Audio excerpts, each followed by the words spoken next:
एक ऐसा आदमी जिसने अपने परिवार के लिए कानून तोड़ा और फिर देश के लिए पूरी दुनिया से लड़ गया। एक ऐसी कहानी जहां हीरो और विलेन के बीच की लाइन पूरी तरह मिट जाती है। जिसे सिस्टम ने धोखा दिया, उसी सिस्टम के लिए वो सबसे खतरनाक हथियार बन गया। पंजाब से कराची तक ड्रग्स, पॉलिटिक्स, गैंग वॉर और जासूसी की दुनिया में एक नाम सब पर भारी पड़ता है। जसगिरत रांगी उर्फ हमजा अली। यह है कहानी एक सैनिक की, एक भाई की और एक ऐसे जासूस की जो दुश्मनों के बीच रहकर उन्हें अंदर से खत्म करता है। लेकिन सवाल यह है, क्या होगा जब उसका अपना ही अतीत उसका सबसे बड़ा दुश्मन बन जाए? जब उसका हर कदम उसे मौत के और करीब ले जा रहा हो, और जब सच सामने आने पर उसे चुनना पड़े, देश या अपना परिवार। मूवी की शुरुआत होती है जसगिरत रांगी के घर से, जहां जसगिरत अपनी पूरी फैमिली के साथ फैमिली फोटो खिंचवा रहा होता है। उसका दोस्त उनकी फोटो खींच रहा होता है। फोटो में उसके माँ बाप और उसकी दो बहनें नजर आती हैं। और यहीं से शुरू होती है कहानी। Chapter 1, burnt memories. समय है जनवरी 2000। लोकेशन दिखाई जाती है चकिया कॉलोनी, इलाहाबाद। यहाँ एक ड्रग माफिया का गोदाम दिखाया जाता है, जहाँ जसगिरत और उसका दोस्त कुछ सामान लेने आए होते हैं। ड्रग्स, अफीम और ऐसी ही कई चीजें। दोनों गोदाम के अंदर जाते हैं। जसगिरत अपने दोस्त के साथ खड़ा होता है और पैसे उसके दोस्त के पास होते हैं। तभी पता चलता है कि ये गोदाम है आतिफ अहमद का, जो उत्तर प्रदेश का एक पॉलिटिशियन है। जसगिरत का दोस्त उसे एक लिस्ट देता है, जिसमें चरस, अफीम, मंदाकिनी, हाश और कई तरह की ड्रग्स के नाम लिखे होते हैं। आतिफ अपने आदमी को इशारा करता है और सारा सामान देने को कहता है। लेकिन इसके बाद जसगिरत का दोस्त एक और लिस्ट निकालता है, जिसमें लिखा होता है AK-47 और उसकी गोलियां। आतिफ जब पूछता है कि ये किस लिए है, तो दोस्त कहता है उसके पापा को चाहिए, लोगों को डराने के लिए। इसके बाद दोनों दोस्त यूपी से वापस पंजाब लौटते हैं। वे रिक्शा से उतरते हैं और सामने एक रोशनी से सजी हवेली दिखाई देती है, जैसे कोई शादी का माहौल हो। तभी जसगिरत यानी हमारा हीरो रणवीर सिंह AK-47 और गोलियां लेकर घर के अंदर जाता है। वो अपने दोस्त से पूछता है, क्या वो जसलीन से शादी करेगा या नहीं। लेकिन असल में जसगिरत अपनी छोटी बहन जसलीन को ढूंढ रहा होता है। धीरे धीरे खुलासा होता है कि ये घर है MLA सुखविंदर का। जसगिरत घर में घुसता है और एक एक करके हर आदमी को मारना शुरू कर देता है। लगभग 20 से 25 लोगों को खत्म करने के बाद आखिर में उसका सामना होता है सुखविंदर से। जसगिरत अपनी बहन के बारे में पूछता है और सुखविंदर बताता है वो पंप हाउस में है। ये सुनते ही जसगिरत उसे वहीं दो टांगों के बीच गोली मारकर खत्म कर देता है। इसके बाद वो पंप हाउस की तरफ भागता है और वहां उसे उसकी बहन मिल जाती है। अब अगला सीन आता है कोर्ट का, जहां पूरी सच्चाई सामने आती है।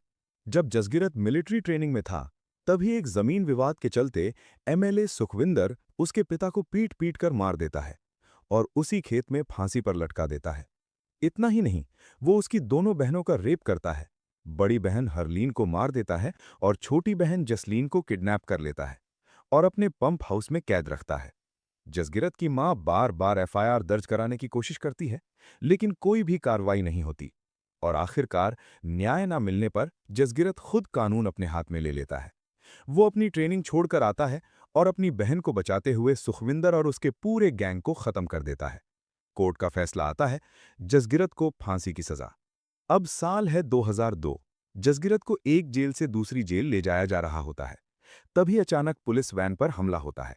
कुछ लोग फायरिंग करते हैं और जसगिरत को छुड़ाकर ले जाते हैं। अगले सीन में जसगिरत खुद को एक पुरानी फैक्ट्री में पाता है। वहां एक ऑफिसर उससे बात करता है और थोड़ी देर बाद एंट्री होती है अजय सान्याल की, जो रॉ के चीफ हैं। वो उन्हें पहचान लेता है। अजय सान्याल उसे एक ऑफर देते हैं। अगर वो उनके लिए काम करे तो उसकी फांसी की सजा माफ हो सकती है और उसके बदले उसकी मां और बहन को सुरक्षित और आरामदायक जिंदगी मिलेगी। लेकिन जसगिरत साफ मना कर देता है। वो कहता है अब उसे इस सिस्टम से कोई लगाव नहीं है, क्योंकि जब उसके परिवार के साथ अन्याय हुआ तब सिस्टम ने कुछ नहीं किया। अजय सान्याल उसे समझाते हैं कि अगर वो इस मिशन में कामयाब हो गया तो वो अपनी पुरानी जिंदगी में लौट सकता है। और कहते हैं, मरना तो सबको है, तो क्यों न देश के लिए काम आकर मरा जाए। आखिरकार जसगिरत मान जाता है। अब समय है 2004। जसगिरत की ट्रेनिंग पूरी हो चुकी है और वो काबुल जाने के लिए तैयार है। जाने से पहले उसे भरोसा दिलाया जाता है कि उसकी मां और बहन को हर महीने 30,000 रुपए मिलते रहेंगे। अजय सान्याल जसगिरत को बताते हैं कि कराची में उसका हैंडलर होगा आलम भाई और उसके ऊपर एक कोऑर्डिनेटर भी होगा जिसे पाकिस्तान में मौजूद सभी इंडियन एसेट्स की जानकारी होगी। लेकिन जसगिरत कभी उससे नहीं मिलेगा। इसके बाद जसगिरत काबुल के लिए रवाना हो जाता है। वो एक होटल में रुकता है जहां उसे पासवर्ड मिलता है आलम भाई से मिलने का। वो अपना गेटअप बदलता है और जसगिरत से बन जाता है हमजा अली। और जाने से पहले वो अपनी फैमिली फोटो जो शुरुआत में खींची गई थी उसे जलाकर डस्टबिन में फेंक देता है। और यहीं खत्म होता है चैप्टर 1 बर्न्ट मेमोरी। यहां रहमान डकैत का जनाजा निकाला जा रहा होता है।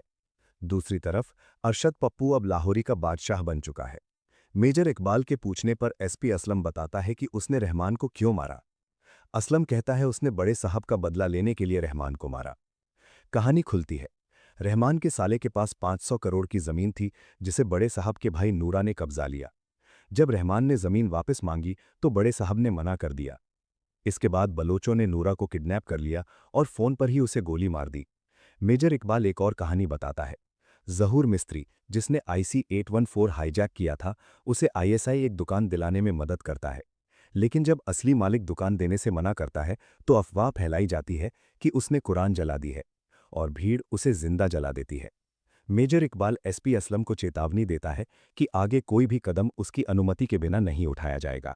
दूसरी तरफ उज़ैर बलोच, रहमान का भाई, बदले की आग में जल रहा है। वो एसपी असलम को मारना चाहता है, लेकिन हमजा उसे रोकता है। वो कहता है, अभी सही समय नहीं है। और ये भी बताता है कि असलम सिर्फ एक मोहरा था। असल खबर अरशद पप्पू ने दी थी।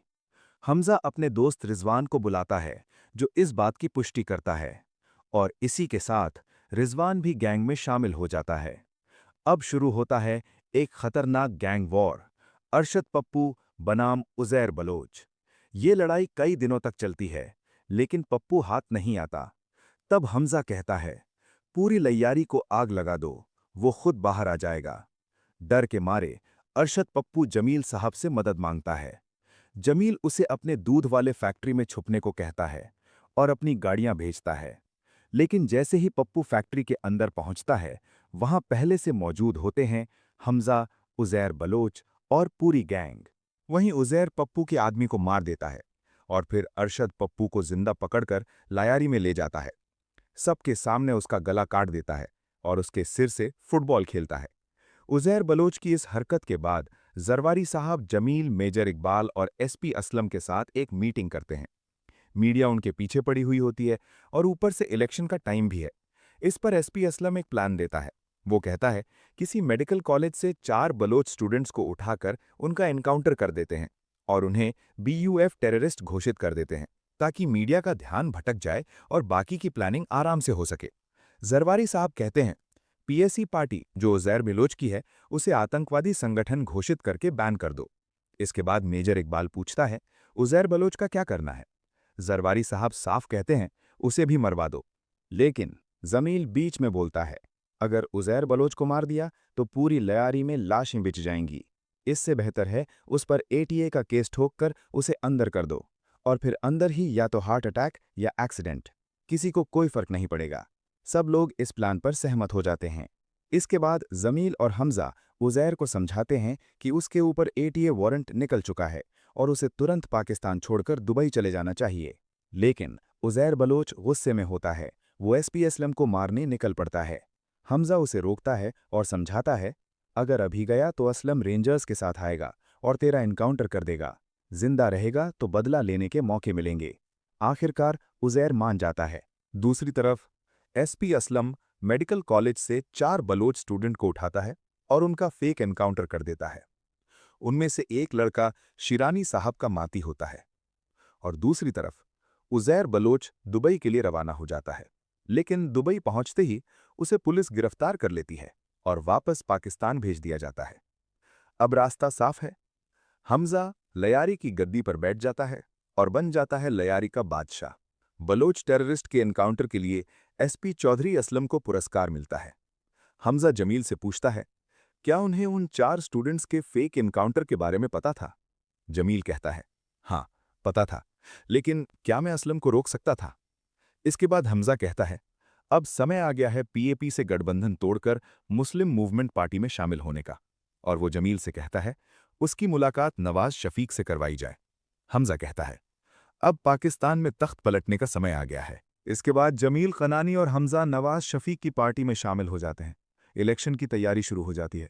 इसी बीच पता चलता है यलीना प्रेग्नेंट है। हमजा बाप बनने वाला है। इलेक्शन होता है और मुस्लिम मूवमेंट पार्टी जीत जाती है। हमजा बाप बन जाता है और कहानी आगे बढ़ती है।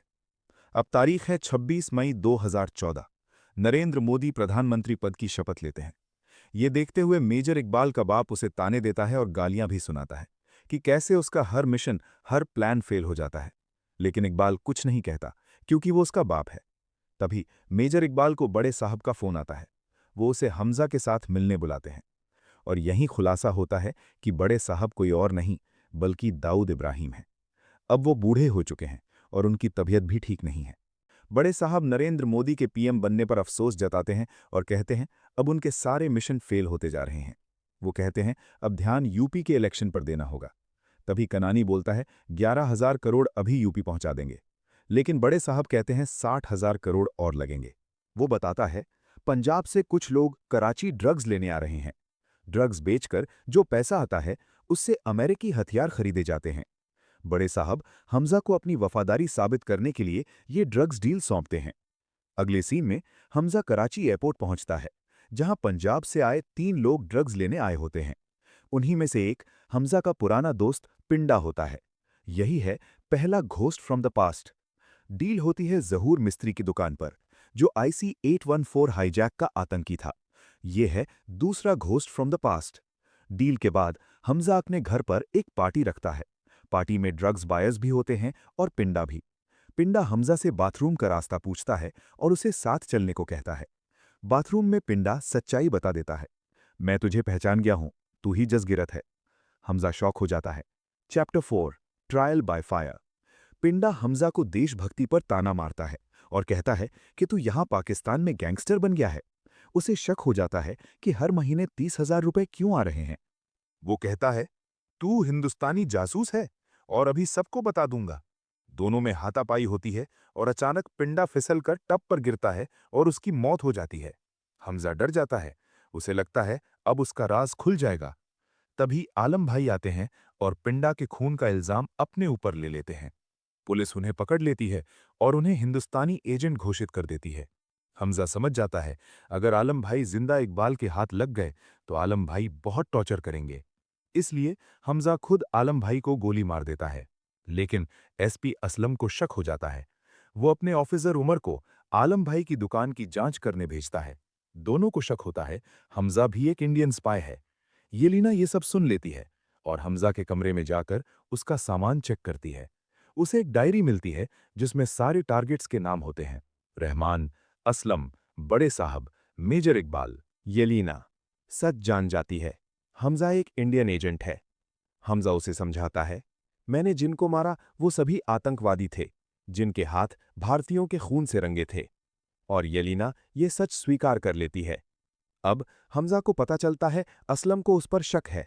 वो असलम को मारने का प्लान बनाता है। दूसरी तरफ उजैर बलोच पाकिस्तान वापस लाया जा रहा होता है। असलम उसे मारने की योजना बनाता है। उसका ऑफिसर उमर एयरपोर्ट जाता है और खुद असलम हमजा को पकड़ने निकलता है।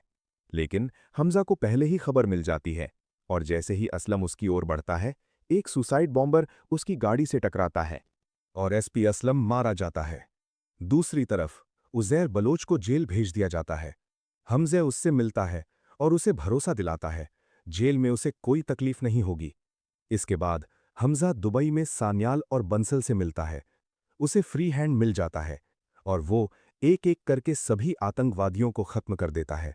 मीटिंग में हमजा बताता है कनानी 60,000 करोड़ रुपए नेपाल के जरिए यूपी भेजने वाला है। और तभी 8 नवंबर 2016 नरेंद्र मोदी नोटबंदी का ऐलान करते हैं। 500 और 1000 के नोट अब लीगल टेंडर नहीं रहेंगे। ये सुनकर आतिफ और इकबाल के होश उड़ जाते हैं और कनानी पूरी तरह घबरा जाता है। वो हमजा को बुलाता है, लेकिन हमजा उसकी फैक्ट्री में जाकर उसे मार देता है। अब आखिरी टारगेट बचता है मेजर इकबाल। बड़े साहब इकबाल और हमजा को मीटिंग के लिए बुलाते हैं।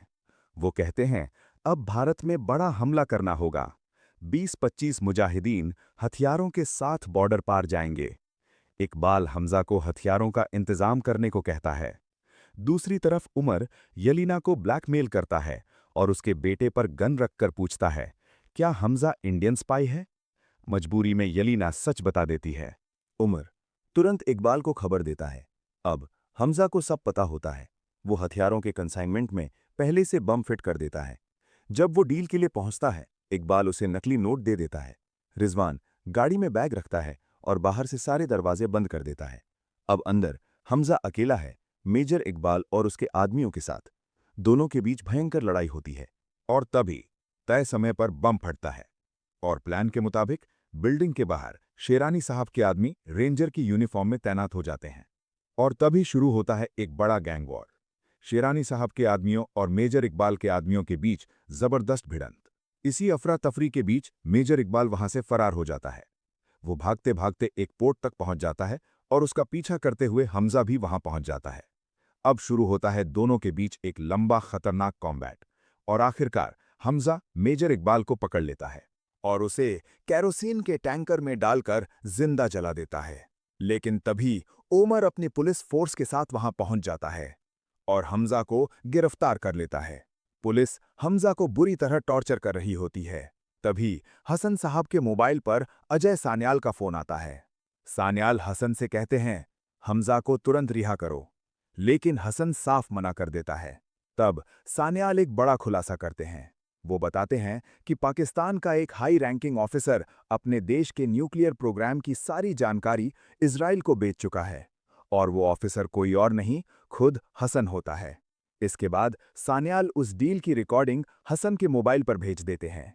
रिकॉर्डिंग देखकर हसन घबरा जाता है और मजबूरी में हमजा को रिहा करने के लिए तैयार हो जाता है।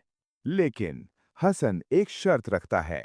वो कहता है कि ये खबर फैल चुकी है कि हमने एक इंडियन स्पाई पकड़ा है, तो किसी न किसी को उसकी जगह फंसाना पड़ेगा। तभी हमजा कहता है, उज़ैर बलोच, उसी के लिए मैंने उसे जिंदा रखा है। और फिर हसन उज़ैर बलोच को एक हिंदुस्तानी जासूस घोषित कर देता है और हमजा को आजाद कर देता है। इसके बाद हसन हमजा को मारगला हिल्स पर छोड़ देता है। तभी वहां एक गाड़ी आकर रुकती है। उस गाड़ी में बैठा होता है एजेंट्स का सुपरवाइजर और जब वो सामने आता है तो पता चलता है वो कोई और नहीं बल्कि जमील साहब हैं। हमजा हैरान हो जाता है और जमील साहब बताते हैं कि वो पिछले 45 सालों से भारत के लिए जासूसी कर रहे हैं और इतने सालों से पाकिस्तान में ही रह रहे हैं। जाते जाते हमजा एक अफसोस जताता है, काश मैं दाऊद को मार पाता। तब जमील साहब एक चौंकाने वाला सच बताते हैं। वो कहते हैं उन्होंने कई साल पहले दाऊद को डाइमिथाइल मर्क्यूरी नाम का जहर दिया था, जो उसकी स्किन के जरिए धीरे धीरे उसके शरीर में फैल रहा है और अब उसका शरीर अंदर से सड़ रहा है और वो धीरे धीरे मौत के करीब पहुंच रहा है। इसके बाद हमजा यानी जसकिरत भारत वापस लौटता है और अपने घर पहुंचता है, जहां वो अपनी मां और बहन को देखता है और भावुक हो जाता है। आखिर में दिखाया जाता है कैसे जसगिरत जैसे हिंदुस्तानी जासूसों को ट्रेनिंग दी जाती है ताकि वो देश के लिए खामोशी से लड़ सकें। तो ये थी कहानी जसगिरत रांगी की, जो बन गया दुश्मनों के बीच सबसे खतरनाक हथियार। एक ऐसा जासूस जिसने अपने देश के लिए अपनी पहचान, अपना अतीत और अपनी जिंदगी तक दांव पर लगा दी। लेकिन क्या सच में उसकी लड़ाई खत्म हो गई है या अभी बाकी है एक और जंग?